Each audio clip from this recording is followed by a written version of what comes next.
गौ माता की महिमा का पार कोई नहीं पा सकता। जिन सुरभि गौ माता का प्राकट्य कार्तिक शुक्ला प्रतिपदा को हुआ, उन गौ माता की आराधना भगवान ने स्वयं ने 9 दिन तक करी।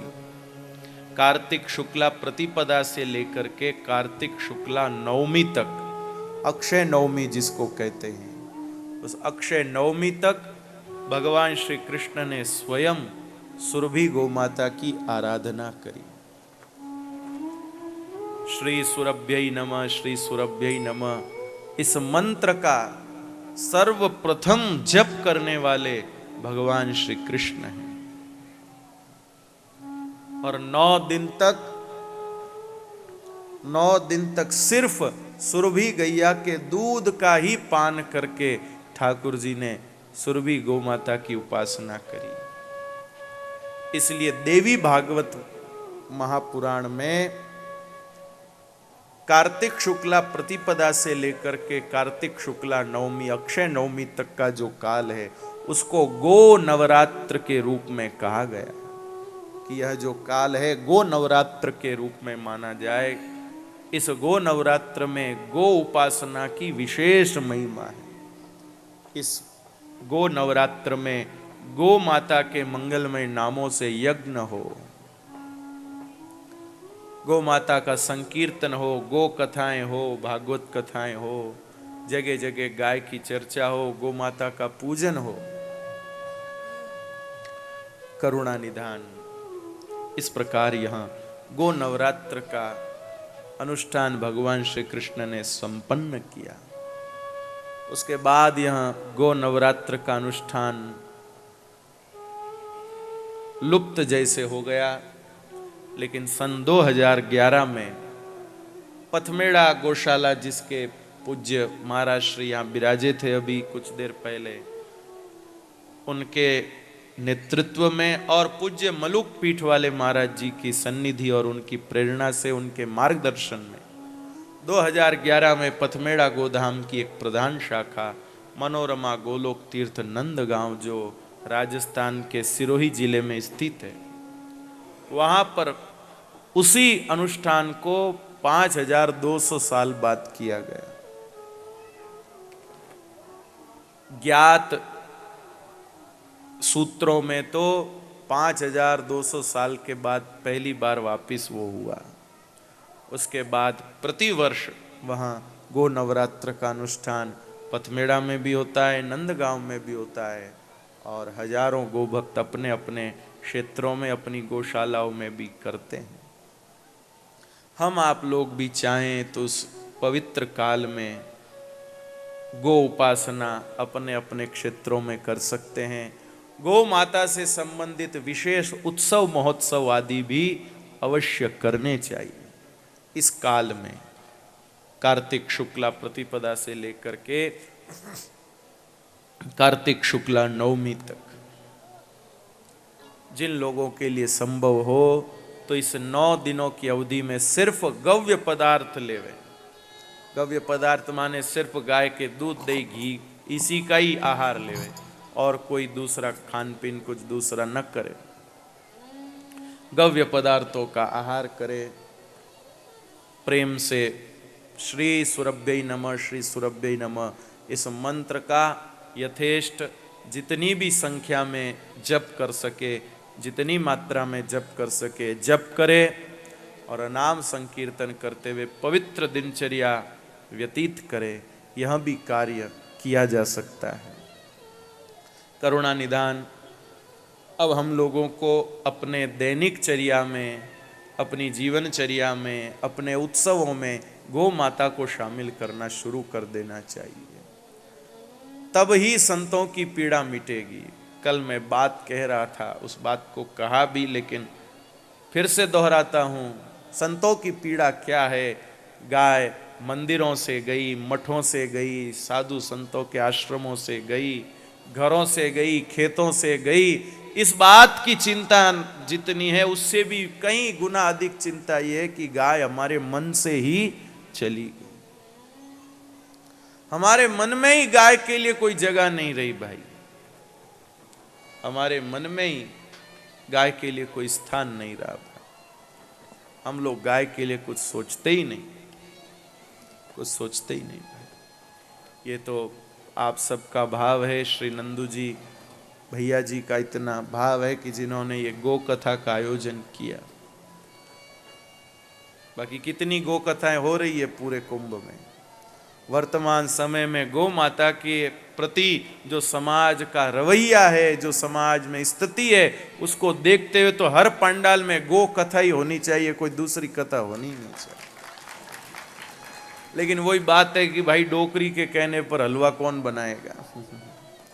कोई मुख्य आदमी कहे तो बने, घर में बुढ़िया कहे कि मैं हलवा खाऊंगी तो कहे बैठ रहो, तो हमारे कहने से तो क्या हो। लेकिन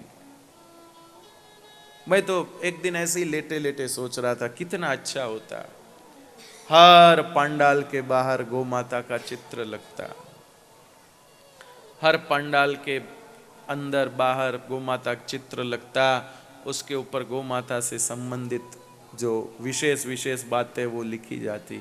एक पंडाल का ऐसा होने से नहीं, हर पंडाल में कोई ऐसा पंडाल न बचता जिसमें ये न हो।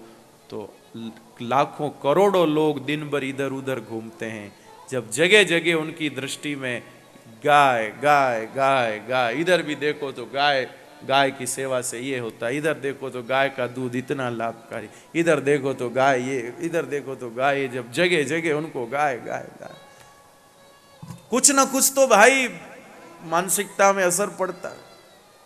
आज बुरा मत मानिएगा, हम लोग इतने परिसर में लोग घूमते हैं, सिर्फ चर्चा करते भाई अमुक महात्मा के इतने बैनर लगे, अमुक महात्मा के इतने बैनर लगे, लेकिन क्या उससे कुछ लाभ होगा? बताओ, उस बैनरों से क्या लाभ होगा? प्रतिष्ठा तो भाई, कोई बुरा मत मानिएगा, आपके भी किसी के गुरु महाराज हो सकते यहाँ कुंभ में बैठे होंगे और आपको अन्यथा न लग जाए, मेरी बात को बिल्कुल बच्चे की बात समझ के भुला दीजिएगा। बहुत सारे चित्रों से प्रतिष्ठा बढ़ेगी या प्रामाणिक आचरण से प्रतिष्ठा बढ़ेगी। लोग फोटो के साथ साथ जीवन देखते हैं, चित्र के बाद अजय भैया चरित्र देखते हैं। सीधी बात, पहले चित्र देखेंगे फिर सोचेंगे कि चित्र में जितने सुंदर दिखते हैं, चित्र में जितने ऐसे दिखते हैं, क्या चरित्र भी ऐसा है? तुरंत अपने मित्र से पूछेंगे ये महाराज कैसे हैं, और तुरंत वो मित्र जो है कुछ ना कुछ डायलॉग दे देगा कि फोटो से ही समझ लेना कैसे हैं। भैया करुणा निधान कितना अच्छा होता। हालांकि मेरे तो कल ही मन में आई, ऐसे ही लेटे लेटे बैठा था, इसलिए किसी को कोई दोष नहीं है कि पहले मन में आई होती और मैं 2-5 महात्माओं को कहता, फिर वो न करते तो गलत बात थी। लेकिन मैं तो बता रहा हूं कि मेरे मन में ऐसा भाव आया, ऐसा होता तो कितना अच्छा होता, कितना सुंदर होता। क्योंकि कौन सी ऐसी भारत की परंपरा है जिस परंपरा का संबंध गाय से न हो? हर परंपराएं गाय से जुड़ी हुई है। अब वे परंपराएं सोचे कि गाय से हम नहीं चलेंगे, हम तो जन सहयोग से चलेंगे, लोगों से सहयोग मिलेगा उससे हम चलेंगे, तो हो गया काम। किसी भी महात्मा की परंपरा को उनके जो पूर्वाचार्यों ने स्थापित किया होगा, तो अजय भैया बताओ धन बल पर स्थापित किया होगा कि भगवत कृपा के बल पर स्थापित किया होगा? धन के आधार पर किसी महात्मा ने अपनी परंपरा को स्थापित नहीं किया। आज ऐसी भी साधु संतों की परंपरा थी नंदू भैया अपने भारतवर्ष में कि हजारों हजारों साधु संत चलते रहते थे और रास्ते में कहीं ना कहीं अपने आप ठाकुर जी व्यवस्था करते थे। वे हजारों हजारों साधु संत कहीं किसी को बोलते नहीं थे, पहले इत्तला नहीं करते थे कि हम 1000 साधु आ रहे हैं, हमारे लिए कुछ भोजन की व्यवस्था करो। कहीं ना कहीं पीपा जी जैसे कहीं ना कहीं भक्त मिल जाते थे महाराज, अपने आप कुछ न कुछ ठाकुर जी व्यवस्था कराते रहते थे। उसको चिंता है तो कृपा के बल पर परंपराएं चलती थी, धन के बल पर परंपराएं नहीं चलती थी। आज यह भ्रम घुस गया है कि धन का सहयोग नहीं मिलेगा तो परंपरा कैसे चलेगी। करुणा निधान ठाकुर जी कृपा पे भरोसा रखना चाहिए। श्री परीक्षित जी महाराज, श्रीमद् भागवत जी में प्रसंग आता है, परीक्षित जी महाराज डावाडोल हो गए, क्या होगा क्या होगा। तो सुखदेव जी महाराज ने डांटा, रे तू क्या सोच रहा है, क्या घबरा रहा है तू? जिन भगवान ने द्रौपदी के वस्त्रों की रक्षा करी, क्या वो भगवान कहीं जाकर छुप गए हैं क्या? पांडवों की रक्षा करने वाले भगवान क्या अपनी शक्ति भूल गए हैं क्या? जिन्होंने सबके लिए क्या वो तुम्हारे लिए भी करेंगे। कृपा बल पर चलती थी। खैर जो भी हो बात, मेरे भाई बहन, अब आप सब कृपा करिए। गो कथा के उपसंगार पर आप सब लोगों से प्रार्थना करता हूं, आप लोग गोव्रती बनिए, गो भक्त बनिए, अपनी ओर से ज़्यादा लोगों को गो सेवा करने की प्रेरणा दीजिए, गो माता का नाम लेने की प्रेरणा दीजिए, गो पूजन करने की प्रेरणा दीजिए, और प्रतिदिन अपनी देव आराधना में, अपनी इष्ट उपासना में एक माला गो माता के लिए समर्पित करिए। चाहे आप राम भक्त हो, चाहे कृष्ण भक्त हो, चाहे शिव भक्त हो, जिनके भी आप भक्त हैं, चाहे श्याम बाबा के भक्त हैं, रोज जब आप आराधना उपासना में बैठें तो एक माला उनके नाम की, गो माता की रक्षा के लिए समर्पित करें। एक माला मैं विनती करता हूँ, 2 5 आपकी इच्छा हो जितनी माला जपें, और जपने के बाद ठाकुर जी से कहे, हे प्रभु, यह जो मंत्र जप हमने किया है ये हम अपने लिए नहीं कर रहे हैं, यह हमारा मंत्र जप गो माता को समर्पित है। इस जप के प्रभाव से जो भी ऊर्जा पैदा हुई है उस ऊर्जा से हमको कुछ न मिले, पर हमारी गाय भूखी न रहे, उनकी सुरक्षा हो, और जो गो सेवा में लगे उनको बल मिले, और जल्दी से जल्दी इस भारतवर्ष से गो हत्या का कलंक समाप्त हो जाए। ऐसी प्रार्थना आप रोज भगवान के आगे करें। ये आपका भावनात्मक सहयोग होगा, ये आपका भावनात्मक सहयोग होगा। और आप चित्रकार हैं तो गाय से संबंधित चित्र बनावें, पत्रकार हैं तो गाय से संबंधित लेख छापें, गायककार हैं तो गौ माता के गीत गाएं, रचनाकार हैं तो गौ माता के गीतों की रचना करें। यदि आप व्यापारी हैं तो गो गव्यों से संबंधित व्यापार को बढ़ावें। इस प्रकार से ये सृजनात्मक सहयोग होगा और क्रियात्मक सहयोग होगा। और आप समर्थ हैं तो गो पालन करें, अपने घर में करें, गोष्ठ बना के करें, गौशाला बना के करें, आप फैक्ट्री में करें, खेतों में करें, फार्म हाउस में करें, अथवा कोई अन्य को गो प्रदान करके उसके द्वारा गो पालन कराए। ये आपका क्रियात्मक सहयोग होगा। रोज मंत्र जपें, ये भावनात्मक सहयोग होगा। आप एक बात अपने जीवन में तय करें। श्रीमद् भागवत जी में प्रसंग आता है, भगवान श्री कृष्ण ने अपना नामकरण का जो प्रसंग है, नामकरण का जो उत्सव है, वो नामकरण का उत्सव भगवान श्री कृष्ण ने गौशाला में संपन्न किया, और हम सबको संदेश दिया कि अपने जीवन का कोई एक मंगल प्रसंग गौशाला में होना चाहिए। तो हम लोग भी, चाहे अपना जन्मदिन, चाहे आप लोग अपना विवाह वर्षगांठ, या अन्य कोई मंगल प्रसंग है, अपने माता पिता की कोई भी एक तिथि के प्रसंग पर, एक साल में एक कोई भी सेलिब्रेशन, साल में एक कोई भी उत्सव आप गौशाला में गौ माताओं के बीच में करें, ऐसा निश्चय करें। और अपने फिजूल खर्चों को कम करके और गौ सेवा में सहयोग करें, फिजूल खर्चों को कम करें। ज़्यादा चाय पीते हैं तो चाय पीना कम करें। एक चाय 10 रुपए की आती है, स्टेशन वाली। स्पेशल चाय जो है वो तो कम से कम 20 रुपए की, 30 रुपए की, 50 रुपए तक भी पड़ती होगी। उस चाय, अगर आप 4 बार चाय पीते हैं तो 2 बार पीजिए, और 2 बार की चाय के 40 रुपए ईमानदारी से गुल्लक में डालिए।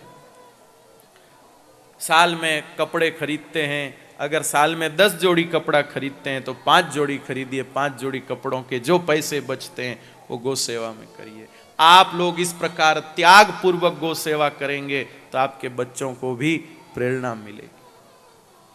होटलों के अंदर अपने मंगल प्रसंग मत मनाइए, जन्मदिन, विवाह की वर्षगांठ। होटलों में लाखों हजारों रुपए खर्च कर देते आप उल्टा सीधा खाने के लिए। उन रुपयों को बचाकर गौ माता की सेवा करिए तो खूब आशीर्वाद मिलेगा। इस प्रकार कोई न कोई माध्यम से हम सब गौ माता की सेवा के कार्य में जुड़ें। आप जहां रहते वहां आसपास में जो भी अच्छी गौशाला हो उस गौशाला में आप जाएं, सप्ताह में एक दिन कम से कम जाएं, वहाँ की गायों का दर्शन करें, अपने से जैसा बने वैसा घास चारा उनको खिलाएं। इस प्रकार किसी न किसी माध्यम से गाय से जुड़ करके गौ माता की सेवा करते रहें। यही मंगल भाव निवेदित करते हुए इस गौ कथा को यहाँ विराम देता हूँ।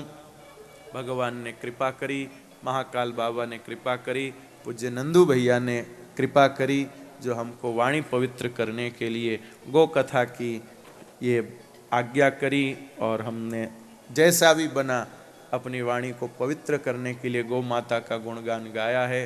इन 3 दिनों में उठते बैठते आते जाते बोलने चलने में बालक होने के कारण कोई भूल चूक हुई हो तो आप माफ़ करिएगा और अपना कृपा स्नेह बनाए रखिएगा। आज रात्रि को 8:30 बजे श्री अजय याग्निक जी, उनके श्रीमुख से सुंदरकांड की बड़ी सुंदर व्याख्या सहित सुंदरकांड का पाठ होगा। आप सब लोग जरूर लाभ लीजिए। दास की कल सुबह 9 बजे से चित्तौड़गढ़ के पास में सनवाड़ गांव में सेवा, इसलिए दास को आज प्रस्थान करना पड़ेगा, लेकिन आप लोग जरूर पाठ का आनंद लें और भी सुंदर भजनों का आप सब आनंद लें। बाहर पंचगव्य की उत्पादनों की स्टॉल लगी है, आप लोग यहाँ से बाहर निकलते समय जरूर उन उत्पादनों को खरीदें, देखें जरूर। एक विशेष बात आपको बताता हूँ, गोमूत्र अर्क तो हम सब हिंदुओं के घर में होना चाहिए। कहीं भी कोई जगह अशुद्ध हो जाए तो जैसे लोटे के अंदर पानी मिला के उसमें गंगा जल का एक ढक्कन डालते हैं, ऐसे ही लोटे के अंदर एक ढक्कन गोमूत्र अर्क डालेंगे तो वो सारा जल गोमूत्र के प्रभाव का हो जाएगा। तो स्थान को पवित्र करने के लिए वो गोमूत्र अर्क अपने घर में रखें। दूसरी एक खास बात, सब्जियों में जो आजकल विषैली दवाइयाँ लगी रहती है, फलों में लगी रहती है, उनके विष के प्रभाव को दूर करने की एक युक्ति अभी कुछ दिनों पहले ही एक वैद्य जी ने भी बताई और मैं पहले भी जानता था। एक आधा जग पानी लीजिए, उसमें 4-5 ढक्कन गोमूत्र अर्क डालिए और सब्जियों को उस पानी में भिगो दीजिए। उस पानी से सब्जियों को भिगो दीजिए, फल भी उस पानी में ऐसे पानी बना के भिगो दीजिए। बाद में उसको बाहर निकाल के शुद्ध पानी से फिर धो लीजिए। ऐसी प्रक्रिया करने से उसके ऊपर का जो विषैला प्रभाव है वो काफी मात्रा में कम हो जाता है। इसलिए गोमूत्र अर्क का जरूर लाभ लें। गौ माता से संबंधित साहित्य भी उपलब्ध है, गो गव्य से संबंधित, पंचगव्य से संबंधित सामग्री भी है, आप लेवें। और लेने का भाव न भी बने तो भी एक बार देखें जरूर कि भाई गौ माता के गव्यों से क्या क्या पदार्थ यहाँ पर बनते हैं, आप लाभ लें। गोपाल कृष्ण भगवान की जय गौ माता, जय गोपाल। श्री श्याम परिवार महासंघ भारत के तत्वाधान में महाकाल की नगरी उज्जैन सिंहस्थ कुंभ के अवसर पर बसे इस खाटू धाम में, जहां भारत के कोने कोने से प्रेमी आए हैं, और मैं व्यक्तिगत रूप से साथ में श्याम परिवार के तमाम श्याम प्रेमियों की तरफ से यही कहता हूं कि महाराज जी, आपने हमारे आग्रह को स्वीकार किया और हमको गौ माता के विभिन्न विभिन्न पहलुओं पर आपने हमको मार्ग दर्शाया।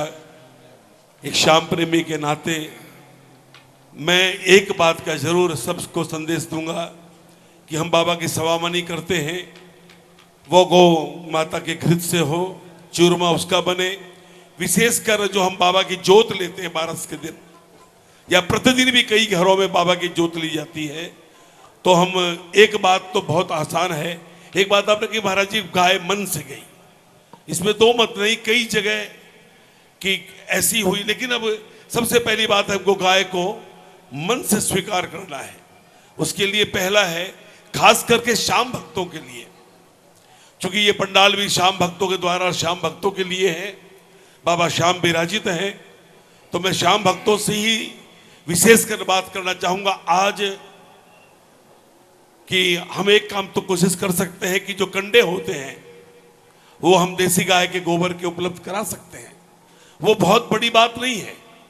अगर कोई भी ऐसी जगह नहीं जहां गौ माता ना हो, जहां गौशाला ना हो, जहां देसी गाय ना मिले आपको, आप वहां से कंडे ला सकते हैं। गौघृत भी उपलब्ध है आज। गौघृत से कम जो जोत लेते हैं और बारस के दिन जो आप चूरमा बनाते हैं, वो चूरमा भी अगर गाय के घी से बनने लगे, उसके बाद फिर हम गोप्रति की ओर भी अपने आप मन चाहेगा कि हम इस्तेमाल करें। कई बातें ठाकुर जी को जो भोग लगाते हैं वो भी हम स्नेह स्नेह उसको एक करके करते जाएंगे। तो आप ये बताओ, लोग बैठे जो श्याम बाबा के, खास के हमारी माताएं बहनें, चूंकि ये तैयारी तो आप करती हैं, बारस के दिन इतना तो संभव है ना, हाथ उठा के बताना कि कंडे गौ माता के गोबर के मंगा लोगे, देसी गाय के, और घी आ जाएगा, जोत, और बाबा का जो चूरमा बनता है वो सच्ची सच्ची बोलो बाबा का पंडाल है ना। देखो एक एक सीढ़ी चढ़ के चढ़ेंगे ना, क्योंकि एक बार कह दिया जाए 1000 काम तो आदमी देखते यार इतना कौन करेगा, है ना। स्नेह स्नेह इतना ही करें, तो इतना भी अगर होगा तो कम से कम हर घर में ये बात होगी नहीं कि गौघृत ही क्यों। ध्यान रखिएगा, गाय का देसी घी नहीं, देसी गाय का घी। हाँ, इतना ध्यान रखिए। देसी गाय जिसका पुट्ठा होता है ना ऊपर में, है ना, जर्सी को नहीं होता है, वो सीधे सपाट। और महाराज जी ने तो राक्षसी तक बोल दिया उसको। खैर चलो कोई बात नहीं है। बहुत सुंदर बात इन्होंने कही कि भाई उसका क्यों। एकदम बात है कि हमें कोई लड़का आवे विदेश से या कमा के लाए और सारा सामान जो लेके आए, रेडियो, ट्रांजिस्टर, ये वो, मोबाइल, और अपने मित्र की माता को जाके भेंट कर दे और माता मुंह देखती रहे, तो माता को कितनी पीड़ा होगी। सबसे मोटी बात देखो कथा की, ये जो छोटी सी बात है ये हमको अंदर तक पीड़ा पहुंचाती है ना। मावाड़ में कहावत है कि घर का पूत पर कुंवारा डोले और पड़ोसी का फेरा। घर का पूत कुंवारा डोले और पड़ोसी का फेरा। तो देसी जो हमारी गाय है ना, वो गौ माता, विशेष ध्यान रखना है उसका। चलो समय बहुत, 3 दिन आपने सुना, जगह जगह से जहां जहां से प्रेमी आए हैं, मैं उनको जय श्री श्याम कहता हूं। महाराज जी के साथ जो वादक वृंद आए, जोधपुर से आए, वो भी आपको भी बहुत बहुत साधुवाद देता हूं कि आप हमारे इस श्याम परिवार संघ में आए और इतना सुंदर बजाते हैं। आप तो 2-2 साथ बजाते हैं और गाते भी हैं। आप तो क्या बोलूं मैं, आप तो प्रयाग है संगीत के। क्या बात है, गा भी रहे हैं, बांसुरी बजा रहे हैं और वो वायलिन भी बजा रहे हैं और गा भी रहे हैं। ये अद्भुत चीज मैंने सिर्फ अभी देखी थी।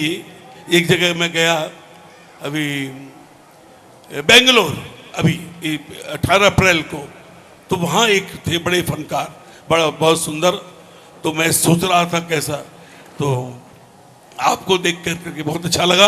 आप सबों को मैं पूरे परिवार संघ की तरफ से बहुत बहुत आभार प्रकट करता हूँ आप सबों का। और अब आरती होगी ना, आप ताली बजा के महाराज जी को हम क्या दे सकते हैं, गोवत्स हैं। तो एक ही कल्पना करी कि क्या हम इनको, तो एक बहुत सुंदर गाय हमारे रमेश जी कई दिन लगे रहे और कई तरह से लेकर के इस गाय को डिजाइन देख के जब पास किया तो ये बनी।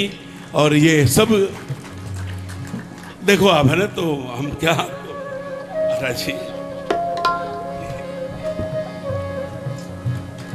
और आज गौ माता ये जो कथा हुई है, हमारे रमेश जी केजरीवाल जो बड़ौदा से आए हैं, आपके प्रिय पहले से रहे हैं, ये आपके हाथों से हम चाहते हैं कि आप इन्हें आप प्रदान करें।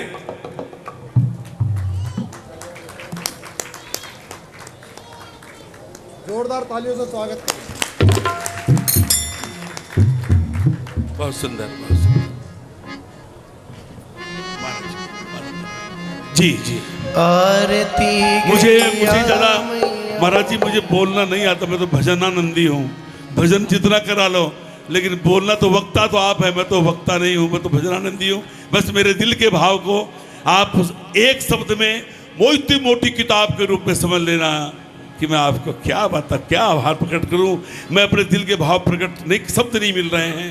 मुझे बहुत आनंद आया, मुझे बहुत बहुत बहुत दुलार आ रहा है मुझे आप पे आज। जय गौ माता। आरती गैया मैया की, मुरारी कृष्ण कन्हैया की। जासे प्रकट हुई सृष्टि, करे नित पंचगव्य वृत्ति। सकल पर रखती समदृष्टि, जीवन में रंग जीने का रंग। बताती बात बजैया की। आरती गैया मैया की, आरती गैया मैया की, दुलारी कृष्ण कन्हैया की। तुम्ही हो अमृत की नाभि, शमन करती हो विष का भी। तुम्हारी मूरत ममता की, तुम्हारी झलक रही ना अलग। चले पर नाग नदैया की। आरती गैया मैया की, आरती गैया मैया की, दुलारी कृष्ण कन्हैया की। तुम्ही पर निर्भर है खेती, तुम्ही निर्बल को बल देती। नहीं बदले में कुछ लेती, तुम्हारा गव्य बनावे भव्य। दिव्यता आवे हैया की। आरती गैया मैया की, आरती गैया मैया की, दुलारी कृष्ण कन्हैया की। भागवत गान तुम्ही करती, सभी के दुखड़े तुम हरती। तुम्ही से सुखी है ये धरती, तुम्ही से संत करे दुख अंत के भव से पार लगैया की। आरती गैया मैया की, आरती गैया मैया की, दुलारी कृष्ण कन्हैया की। जय गो माता जय गोपाल भक्तवत्सल प्रभु दीन दयाल। जय गो माता जय गोपाल भक्तवत्सल प्रभु दीन दयाल। जय गो माता जय गोपाल भक्तवत्सल प्रभु दीन दयाल। जय गो माता जय गोपाल भक्तवत्सल प्रभु दीन दयाल। प्रिय गो माता प्रिय गोपाल भक्तवत्सल प्रभु दीन दयाल।